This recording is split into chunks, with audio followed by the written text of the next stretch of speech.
చందమామ కథలు. వనదేవత. తండ్రి పోయి ఏడాది తిరగకుండానే వ్యాపారంలో అనుభవం లేక కొండయ్య పూర్తిగా నష్టపోయి అప్పుల పాలయ్యాడు. ఆ అప్పులు తీర్చేందుకు తాతల నాటి ఇల్లు అమ్మి భార్య, 2 పిల్లలతో వాడు భార్య కొండమ్మ పుట్టిన ఊరైన అడవిమిట్ట చేరాడు. ఆ ఊళ్ళో ఏనాడో కొండమ్మ అవ్వ వదిలిపోయిన పెంకుటిల్లు ఒకటున్నది. దయ్యాల కొంపలా ఉన్న ఆ ఇంటిని భార్యాభర్తలిద్దరూ 4 రోజులు కష్టపడి బాగు చేసుకున్నారు. ఇది జరిగాక ఇప్పుడు కుటుంబ పోషణకు ఏం చేయాలి అన్న సమస్య కొండయ్యకు ఎదురైంది. కొండమ్మలో తెలివితేటలు చాలా ఉన్నాయి. దాన్ని మించిన గయ్యాళితనం కూడా ఉంది. ఆమె దిగులు పడుతున్న భర్త వాలకం చూసి కోపంగా, ఎందుకా దిగులు? పూలమ్మిన చోట కట్టెలమ్మలేకే కదా ఇన్నామడేరు దూరం వలస వచ్చాం. ఇక ఇక్కడ కట్టెలమ్ముకుందాం. ఊరుకు చుట్టూ పెద్ద అడవి ఉన్నది. ఇంటి అటక మీద పదునైన గొడ్డలి ఉన్నది. ఇంకా వివరంగా చెప్పాలా? లే కదులు అన్నది. కొండయ్య మారు పలకకుండా గొడ్డలి భుజాన పెట్టుకుని అడవికి వెళ్ళాడు. అడవి అంతా పచ్చగా ఏపుగా పెరిగిన చెట్లతో కళకళలాడుతూ ఉంది. మధ్యాహ్నం వరకు తిరిగినా వాడికెక్కడా ఎండిన చెట్టు కనిపించలేదు. ఏం చేసేది, నా కర్మ. ఏదో ఒక చెట్టు నరికి పడేస్తే వారం రోజుల్లో అది ఎండకపోదు. అప్పుడు దాన్ని కట్టెలుగా కొట్టి పట్నంలో అమ్ముకోవచ్చు అని కొండయ్య గొడ్డలి ఎత్తి చెట్టును నరకబోయాడు. ఆ మరుక్షణం కొండ ఆగు అన్న కేక వినిపించింది. ఆ వెంటనే పచ్చని చీరతో నిలువెల్లా మెరిసిపోతూ ఒక స్త్రీ వాడి ముందు ప్రత్యక్షమైంది. కొండయ్య ఒక క్షణం నివ్వెరపోయి ఆ స్త్రీకి భయంతో నమస్కరించి ఏదో అనబోయేంతలో ఆమె, కొండ, ఏమిటి అఘాయిత్యం? అడవిలోని పచ్చని చెట్టును నరకడానికి నీకు చేతులు ఎలా వచ్చాయి అన్నది. అమ్మా, తల్లి, నే పెరిగిన దానివి కదా, నా దరిద్రం సంగతి ఎరిగే ఉంటావు. నేను, నా భార్య, పిల్లలు బతకడానికి ఇంత గంజైనా కావాలి కదా, అందుకోసం కట్టెలమ్మడం నా జీవనాధారంగా చేసుకోబోతున్నాను అన్నాడు కొండయ్య. అప్పుడు ఆ స్త్రీ కొండయ్య కేసి జాలిగా చూసి, నేను వనదేవతను, నీకు మంచి చేయదలిచాను అంటూ చప్పట్లు చెరచగానే ముచ్చటైన తెల్లటి ఆవు ఒకటి అక్కడికి వచ్చింది. ఈ ఆవును మీ ఇంటికి తోలుకుపో. ఇది నువ్వు కానీ నీ భార్య కానీ పితికిన కొద్దీ పాలిస్తూనే ఉంటుంది. ఇక ముందు పచ్చని చెట్లను నరకకు అని చెప్పి వనదేవత అదృశ్యమైపోయింది. కొండయ్య ఎంతో ఆనందంగా గొడ్డలి భుజాన పెట్టుకుని ఆవుతో ఇంటికి బయలుదేరాడు. భర్త కోసం ఎదురు చూస్తున్న కొండమ్మ వాడు సమీపించగానే, చేతులు ఊపుకుంటూ వస్తున్నావు, కట్టెపుల్లలేవి అని అడిగింది కోపంగా. కట్టెపుల్లలు దేనికి? కామధేనువు లాంటి ఆవునే వెంటబెట్టుకొస్తున్నాను అంటూ కొండయ్య భార్యకు జరిగినదంతా చెప్పాడు. భర్త మాటలు నమ్మని కొండమ్మ మంచినీళ్ల కుండలో నీళ్లు పారబోసి ఆ కుండలోకి పాలు తీసింది. కుండ నిండిపోయినా కూడా ఆవు పాలిస్తూనే ఉంది. పట్నంలో ఆ పాలు అమ్మి ఇంట్లోకి కావలసినవన్నీ తీసుకువచ్చాడు కొండయ్య. వారం గడిచేసరికి కొండమ్మ విసిగిపోయి ఒకనాటి ఉదయం భర్తతో, పాలు పిండి పిండి చేతులు పడిపోతున్నాయి. ఈ దిక్కుమాలిన తెల్లావును ఆ దేవత నెత్తిన కొట్టి చెట్లు నరుకుతానని బెదిరించి మరేదైనా మంచిదాన్ని తీసుకురా అన్నది. కొండయ్య మారు చెప్పకుండా ఆవుతో అడవికి పోయి ఒక చెట్టును నరకబోయాడు. వెంటనే వనదేవత ప్రత్యక్షమై, కొండ, మళ్ళీ ఏమిటి మతిమాలిన పని అని అడిగింది. ఏం చేయను తల్లి, పాలు తీయడం తన వల్ల కాదు అంటుంది నా భార్య అన్నాడు కొండయ్య.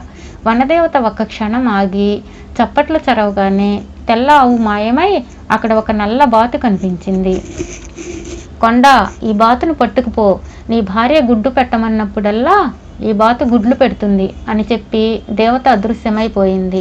కొండయ్య ఆ బాతును భుజాన పెట్టుకుని ఇంటికి వచ్చాడు. సంగతి తెలుసుకున్న కొండమ్మ ముచ్చట పడిపోయి, చూడ చక్కనైన నల్లబాతు, గుడ్డు గుడ్డు అన్నది. వెంటనే బాతు ఒకదాని వెంట ఒకటిగా 2 గుడ్లు పెట్టింది. రోజు కొండయ్య వాటిని పట్నంలో అమ్ముకొస్తుండేవాడు. 10 రోజులు గడిచేసరికి కొండమ్మ విసిగిపోయి, గుడ్డు పెట్టు గుడ్డు పెట్టు అని అరిచి అరిచి నా గొంతు పడిపోతుంది.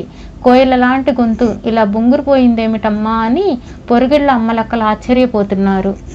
ఈ మాయదారి బాతును ఆ వనదేవత ముఖాన కొట్టి, కాస్త మంచి తీసుకురా, గొడ్డలు తీసుకుపోవటం మాత్రం మర్చిపోకు అని చెప్పింది. మర్నాడు కొండయ్య బాతును తీసుకుని అడవిలోకి వెళ్ళి చెట్టును నరకబోతూ ఉండగా దేవత ప్రత్యక్షమై, కొండ, ఇదేమన్నా మూర్ఖత్వం అని అడిగింది. కొండయ్య తన భార్య అన్న మాటలు చెప్పాడు. ఈసారి వనదేవత చప్పట్లు చరవగానే బాతు స్థానంలో ఒక మట్టి ముంత ప్రత్యక్షమైంది. కొండ, నీకు ఏకంగా అక్షయ పాత్రనే ఇస్తున్నాను. నువ్వు కానీ నీ భార్య కానీ కోరుకున్న భక్ష్యాలన్నీ ఇస్తుంది ఈ పాత్ర. ఇకనైనా పచ్చని చెట్లను 10 కాలాల పాటు బతకనియ్యి అంటూ అదృశ్యమైపోయింది వనదేవత. అక్షయ పాత్రను చూసి పరమానంద భరితురాలైంది కొండమ్మ. వాళ్ళు తమ ఇంటిని పూటకోళ్ల ఇల్లుగా మార్చారు. కొండయ్య వచ్చిన వాళ్ళు అడిగినవన్నీ రహస్యంగా అక్షయ పాత్రలోంచి తీస్తుండేవాడు. అందరికీ వడ్డించడం, ఎంగిలాకులు ఎత్తిపారేయడం కొండమ్మ పని. అయితే పక్షం రోజుల్లోనే ఆ పని మొహం మొత్తింది కొండమ్మకు. వేళాపాళా లేని వడ్డనలు, అడ్డమైన వాళ్ళ ఎంగిళ్ళు ఎత్తడం, ఇంతకు మించి నాకు వేరే పనేం లేదా? ఆ దేవత నిన్ను వెర్రిబాగులు వాణ్ణి చేసి బాగా ఆడిస్తున్నది. రేపు అడవికి నీతో పాటు నేను వస్తాను. ఈ ముష్టి ముంత ఆవిడ మొహాన కొట్టి నేనేం సంపాదించుకొస్తానో నువ్వే చూద్దువు గాని అంటూ భర్త మీద విరుచుకుపడింది కొండమ్మ. ఆమె మర్నాడు అక్షయ పాత్రను తీసుకుని కొండయ్యతో పాటు అడవికి వెళ్ళింది. ఒకచోట భార్య సైగ చేయగానే చెట్టును నరకబోయాడు కొండయ్య. ఆగు మూర్ఖుడా, అక్షయ పాత్ర ఇచ్చినా నీ అసంతృప్తి పోలేదా? పైగా ఇప్పుడు భార్యను కూడా వెంటబెట్టుకొచ్చావేం అంటూ వాళ్ళ ఎదుట ప్రత్యక్షమైంది వనదేవత. అందుకు కొండయ్య ఏదో చెప్పబోతుండగా కొండమ్మ కల్పించుకొని, ఏం చేయమంటావు తల్లి, నువ్వు అలాంటి మట్టి ముంతలు నా మొద్దు మొగుడు చేతికిచ్చి పంపిస్తుంటే నాకు రాక తప్పింది కాదు. అక్షయంగా బంగారు కాసులు వచ్చే గోనె సంచి ఇస్తే ఈ అడవి ఛాయలకు కూడా రాను. ఇటువంటి అడ్డమైన వస్తువులు మాకు దేనికి అన్నది కోపంగా అక్షయ పాత్రను నేలకేసి కొట్టింది. ముక్కలు చెక్కలైపోయిన ఆ పాత్రను చూసిన దేవత జాలిగా నవ్వి, చేజేతిలో మీ అదృష్టాన్ని మీరే మట్టిపాలు చేసుకున్నారు. నేనిచ్చిన వస్తువును భద్రంగా నాకు అప్పగిస్తేనే మరొక వస్తువును ఇవ్వగలను అన్నది. కొండమ్మ చిరుకోపంతో భర్త మీద మండిపడి, ఆవిడ ఏమీ ఇవ్వనని చెప్పినా అలా బెల్లం కొట్టిన రాయిలా ఊరుకుంటావేం? చీకటి పడేలోగా సగం అడవిని నరికేయి అన్నది. కొండయ్య భార్య కోపం చూసి దడుచుకొని చెట్టు నరకబోయాడు.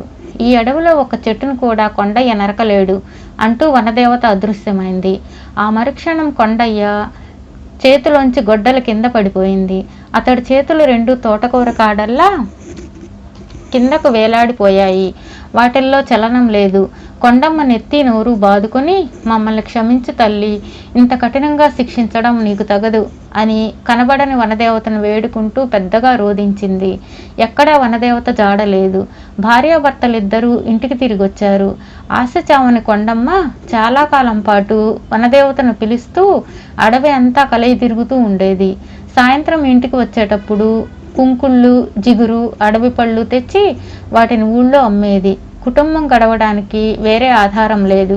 క్రమంగా ఆమె అడవిలోంచి నేరేడు, ఉసిరి, మామిడి, చింత మొక్కలు తెచ్చి ఇంటి చుట్టూ ఉన్న ఖాళీ స్థలంలో నాటింది.